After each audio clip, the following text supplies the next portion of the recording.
શું તમે ક્યારેય વિચાર્યું છે કે આધુનિક યુગના ડ્રોનને હરાવવા માટે કુદરતનું એક પક્ષી કાફી છે?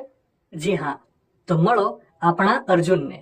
આ કોઈ સામાન્ય ગરુડ નથી, પણ ભારતીય સેનાનો અસલી ડ્રોન શિકારી છે. પ્રકૃતિ અને લશ્કરી ટેકનોલોજીનું આ અનોખું સંગમ છે. ભારતીય સેનાએ અર્જુનને દુશ્મનના ડ્રોનને ટ્રેક કરવા અને તેને હવામાં જ તોડી પાડવા માટે ખાસ ટ્રેનિંગ આપી છે. ફિલ્મ જેવું લાગે છે, પણ આ હકીકત છે. આ ગરુડ માત્ર શિકાર નથી કરતું, પણ તે જાસૂસ પણ છે.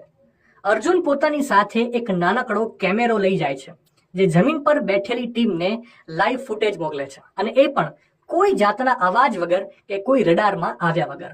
કારણ કે દુશ્મનો હવે સરહદ પરથી શસ્ત્રોની દાણચોરી અને જાસૂસી માટે નાના ડ્રોનનો ઉપયોગ કરે છે. જોકે હાઈટેક સિસ્ટમ મોંઘી હોય છે, પણ આપણો અર્જુન સ્માર્ટ છે.